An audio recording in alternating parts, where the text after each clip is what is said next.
Merci beaucoup Madame la Présidente, merci beaucoup Lucia de cette introduction. J'aimerais tout d'abord saisir l'occasion de féliciter les organisateurs, les 3 universités participantes à ce projet sur un beau thème qui a été certainement choisi à un moment où l'accord TTIP était en pleine discussion et qui a vu quelques surprises compte tenu de l'élection américaine de M. Donald Trump. Et donc, le sujet du commerce international reste évidemment prioritaire pour l'avenir des relations internationales de l'Union européenne et de ses partenaires. J'aimerais aussi particulièrement remercier ici les hôtes, avec les 2 personnes maîtresses ici de l'organisation de ce colloque, Isabelle Boslatière et Cécile Rapoport. Merci de m'avoir donné l'occasion de revenir à Rennes. Cela fait quelques années que je n'ai pu le faire et je vois ici dans la salle Catherine Flèche-Mougin et Joël Le Boulanger que je salue particulièrement et qui nous ont reçus pendant de nombreuses années ici à Rennes. Voilà, mesdames et messieurs, chers collègues, chers doctorants, chers étudiants, nous avons 2 journées pleines, mais nous avons eu un exposé introductif très riche qui reprenait pratiquement l'ensemble des thèmes de ce colloque et je vais tenter de mon côté de reprendre le thème des compétences puisque c'est celui qui m'a été demandé de traiter et de voir un peu comment la Cour de justice, dans cet avis de 15, a géré les questions de compétences et la nature des compétences dans cette décision et avis fort important. Puisque la langue majoritaire dans ce colloque est l'anglais, permettez-moi de aussi utiliser cette langue et cela sera aussi utile pour la publication, bien évidemment. In its landmark opinion, the Court of Justice concluded that the entire European Union-Singapore Free Trade Agreement is an exclusive competence of the European Union. I think this is the basis, except for the non-direct foreign investment and except also for the ISDS mechanism, the investor-state dispute settlements. In order to comment this very interesting opinion, I would like to first focus on the delineation of the scope of the common commercial policy, which is, of course, central to this opinion, and it is central also because it is an important opinion rendered by the court after the transformation of these policies through the Lisbon reform. I will secondly discuss the other exclusive competence of the European Union outside the scope of the CCP. Then I will say a couple of words on shared competences, portfolio investment ISDS, and very briefly, because there are other presentations during these 2 days conference on the other institutional provisions of the free trade agreement with Singapore, before dealing with a kind of sum up of the legal and practical impacts of this opinion on the treaty-making power of the European Union. So I will try not to be too long. I will try to get to the essence of the things, and we can take more details maybe during the debate. So first, about the scope of the European common commercial policy. It is, of course, to be put in the context of the transformation of these policies since its inception. Transformation in relation to its scope, the scope of the common commercial policy on one side, but also a transformation in relation to the nature of the competence. Nature and scope are, of course, very much linked. That's why it is interesting to see, like an accordion, if you have a very wide scope of the common commercial policy, a rather exclusive competence of the European Union, whereas you could have had of course, shared competence and maybe a much larger scope, which is not the case, of course, of what is done by the Court of Justice. So these transformation occurred stepwise, and it happened mainly through theological and extensive interpretation made by the Court of Justice in its case law. This is one way of this transformation. And the other way of transformation of this common commercial policy was when the teleological and extensive interpretation were not possible, was, of course, through treaty modification. And the last treaty modification brought up the question and the issue of the investment, direct foreign investment. So the recognition of the exclusivity of the competence of the European Union in that policy had, of course, impact on the autonomous measures taken by the institutions internally, in autonomous measures in CCP, but also externally on the conclusion of international agreement. If we can just take an example of the first generation of free trade agreements of the beginning of the 70s, the free trade agreements with the different states of the EFTA, these are really the very first generation of free trade agreements where there was no discussion about the exclusive competence of the community at that time.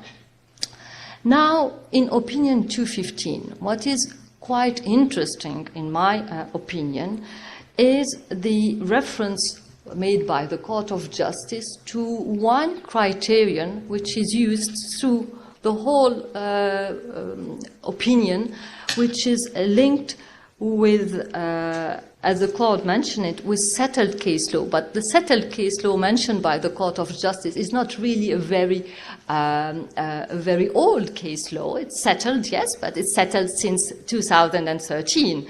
It is settled since the very first judgment rendered by the court in the Daichi case, and which is related to intellectual property rights. So these criteria, which was mentioned first by the court in Daichi and then in Opinion 315, as well as in the Commission versus Council about the Council of Europe Convention, is really very central to the test made by the Court of Justice in order to assess whether such or such provision of the free trade agreement with Singapore fall or not within the scope of the common commercial policy. Let me just recall one thing, and I'm sure we have the chance to have people from the Commission as well. Let me just recall the two different approach doctrines which were developed by the institution, by the Commission and the Council, the instrumentalist approach of CCP and the finalist approach defended by the Council of the European Union. Why I'm just coming back to this? Because if you remember, these two positions were very central in different judgment and opinion rendered by the court. For example, in Opinion 178 about the Natural Rubber Convention, where the Commission tried to put an argument saying that there should be in this field where the Natural Rubber Convention had aspect of development cooperation plus CCP, that this is still common commercial policy, whereas the Council tried to develop the approach that a measure to be able to fall under CCP must have an aim to influence the volume or the flow of the trade. So for the Commission, it's only regulating trade, and for the Council, it's really the aim to promote and to influence trade. And now, if I come back to my Daichi case and to the criteria the court developed in opinion, or reaffirmed, I should say, or precised in Opinion 215, is the following one. For the court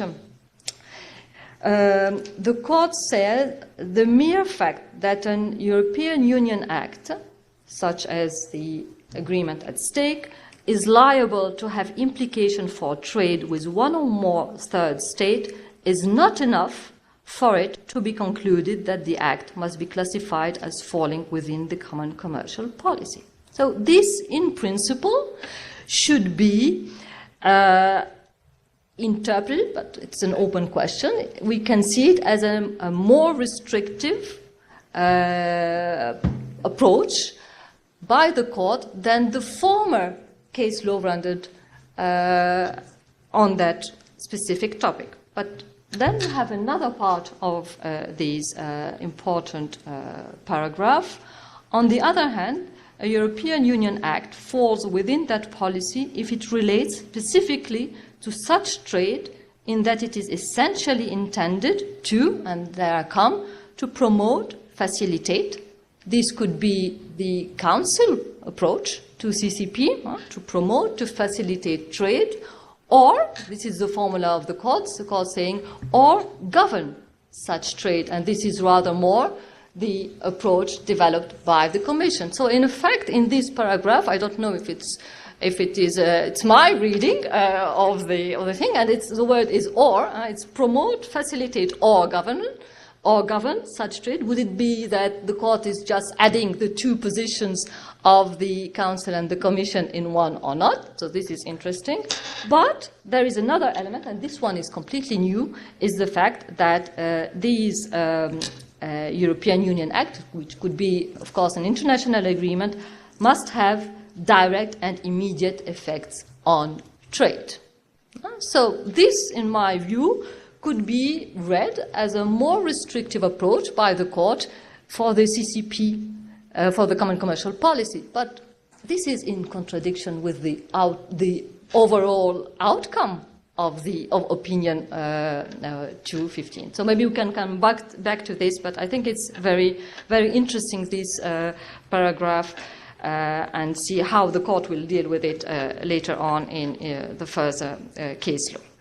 So on the basis of these criteria, so direct and immediate effects on trade, then the court will go through the different parts, the different chapters of the free trade agreement, and it will look at the different aspects. It will look at market access, investment protection, intellectual property protection, competition, and sustainable development. So these are the five most important substantive part of the agreement. So as far as market access is concerned, that means national treatment, market access for goods, trade remedies, technical barrier to trade, sanitary and phytosanitary measures, customs, trade facilitation. So all these different fields, I'm not going to mention all of them, these are covered by the test, and of course they fall within the common commercial policy. I think this was not very much an issue in the case. As far as the services and the establishment provisions were concerned, so that mainly the four mode of the GATS agreement, here the Court of Justice also considered that these provisions intend to promote, facilitate, or govern trade, and that they have direct effect and immediate effect on trade in services between the contracting parties. What is, I would say, a bit more interesting, even if it is not new, it's about financial services.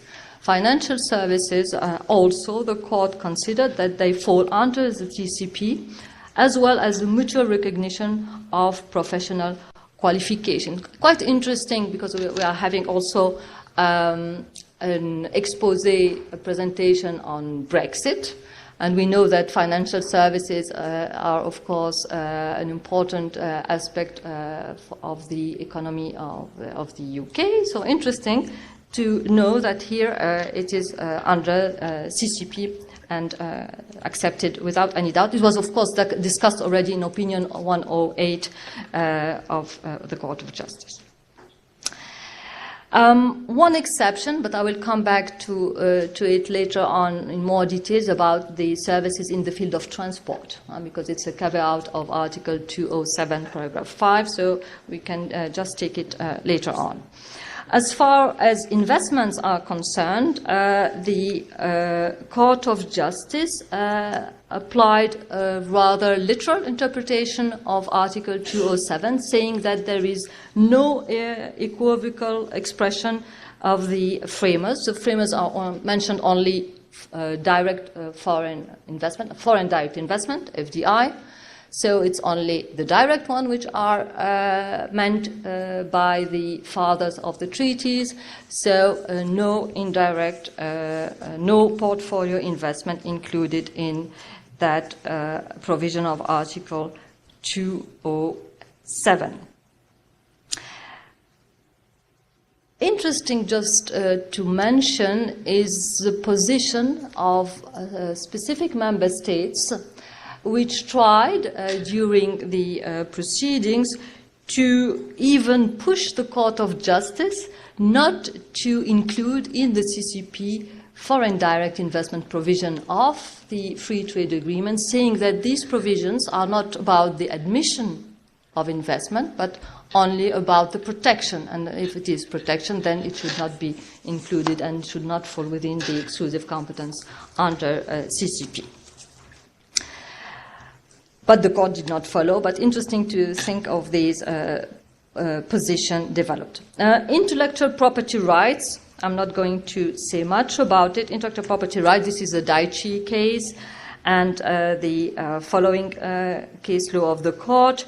The idea is that these provisions in the free trade agreement are allowing the different entrepreneurs of the European Union and of Singapore to enjoy standards of protection in intellectual property rights, which of course offers a degree of homogeneity in order to promote trade. So this is quite classical, I think, and nothing specifically to be mentioned, at least at this stage. Competition provisions are also part of liberalization of trade. That means that provisions allowing combating anti-competitive activity of the different contracting parties can be included in a free trade agreement. And of course, this is a quite important issue to know and to be admitted by the Court of Justice. One thing which is more innovative, and it was mentioned during the introduction by our colleague, it's about sustainable development provisions. Sustainable development provisions, Article 21. The European Union, as it was mentioned before, I'm not going to repeat it, has to follow the two line of objectives, the specific one on economy, which are part of CCP 207, and the more general one of the whole external action of the European Union. But what is very interesting here, I think, is that the Court of Justice is considering that these provisions are part of CCP. If you compare it with the opinion 178 about natural rubber, it was development cooperation, and here we have the Court of Justice taking into account, of course, the modification brought by the Lisbon Treaty, but also taking into account the role of the European Union not only as a global actor in trade issues, which is the main thing in common commercial policy, of course, but also the role of the European Union as a promoter of sustainable development, of a promoter of values, of these principles and objectives which are enshrined in Article 21. And I think this is a very quite balanced opinion, where you have the Union as an actor, global actor in trade, but also the European Union as a global actor in transparency issues and in all these different institutional provisions also, which are important for adequate protection. What is interesting to mention about this sustainable development issue is that is the kind of commitments taken by the contracting parties within the free trade agreement. The idea is to facilitate trade in the way that the contracting parties have to comply with the international commitments which result from them, from the international agreements to which they are party. That means the idea is not to have a standard in social protection of workers or environmental protection which should be applied at the same level in the two contracting parties, but only that each of these contracting parties just comply with its own international obligations. So it's a way of ensuring, I would say, a certain compliance with international, international labor organization conventions, with different environmental measures, but at the same time, it's not put at the same level as, for example, conditionality on human rights in other free trade agreements or in other provisions provided with other partners of the European Union. I would like just to come now to the second topic, the second issue about the exclusive competence of the European Union outside CCP, because it's not only CCP in Opinion 215, it is mainly about the services in the field of transport. Services in the field of transport are excluded from Article 207. But the issue was about to determine to what extent the era of services in the field of transport is covered by secondary legislation in order to apply the ERTA doctrine. So we come back to the classic, I would say, ERTA doctrine and implied exclusive external competence. And here, I would say, quite interesting, the Court of Justice accepted that the secondary legislation in the different field of services in transport were considered as largely covering the content of the agreement, because the idea is that it's not, I would say, the international provisions and the internal rules, they do not have to fully coincide, but there must be a risk that there is an overlapping at a large extent. This is the wording of the Court of Justice in Opinion 215, but it's not new. This is a classical one, but just applied to the supply of services in the field of transport. And I think this is quite interesting because the Advocate General was not of this opinion. So the Advocate General was considering that the services in the field of transport were of a shared competence, as well as, of course, some of the member states. I don't know if all of them, but at least some of them were considering that it was a shared competence. So here the court gave also an extensive interpretation of the European Union exclusive competence, even outside the CCP. So here again we can see rather an extensive interpretation made by the court. I'll come now to the third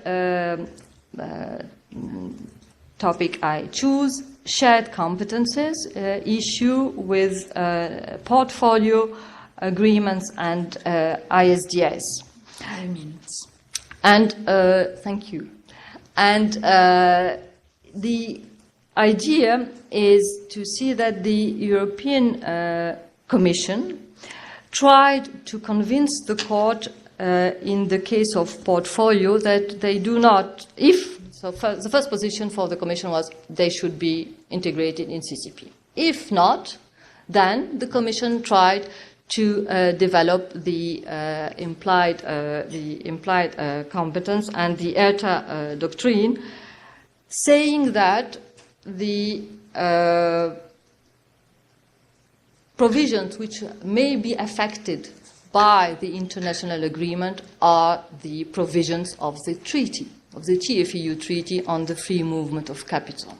So they tried to apply the common rules to the treaty provisions. And here the Court of Justice did not follow. The Court of Justice, and I think quite rightly, refused to go on this line, because the idea of the ERTA doctrine is to have common rules in the way of acts adopted by the institution in order to show that the institution exercised a competence which is foreseen in the treaty. So if it is the treaty without exercise, we can understand, at least my point of view, maybe some are not, or maybe more evolutive, but I think the Court of Justice really stayed to the ERTA doctrine as it is developed. Now, ISDS, the Court of Justice considered that they do not fall in CCP, they do not fall in the exclusive competence of the European either.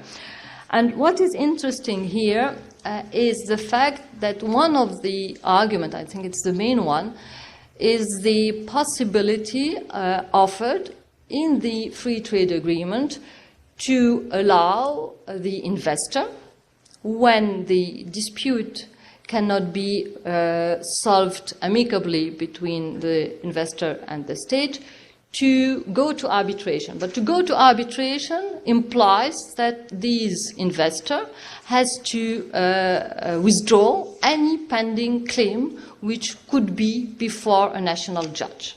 And this, of course, can tell you something, which is the opinion on patent. So that means that you take the power of the national judge, and the Court of Justice said that this cannot be done without the consent of the member states. Therefore, it is a shared competence. Therefore, it is a shared competence.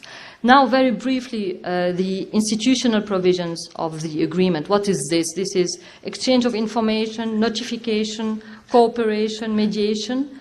These are considered by the court as ancillary, as of an ancillary nature, and they just follow the nature of the competence linked to the field. So if it is linked to foreign direct investment, then it is an exclusive competence for these institutional matters. If it is shared, like for the portfolio investment, then it will be a shared competence. So I think this is very simple. I'm not going to develop it, and there are other presentations.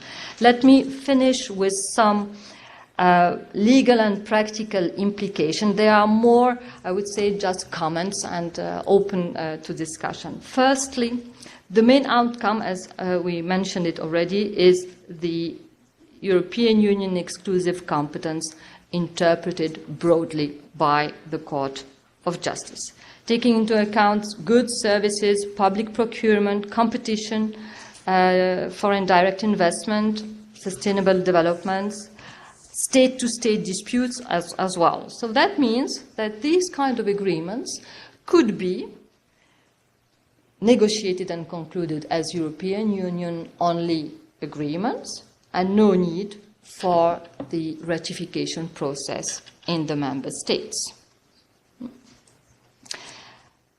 If we exclude, of course, portfolio investment and ISDS mechanism. So interpretation, wide scope of CCP, that means, I would say even, but I don't know, I'll be happy to listen to Fernando afterwards, maybe even wider than what the institution, Commission and Parliament were expecting in opinion 215.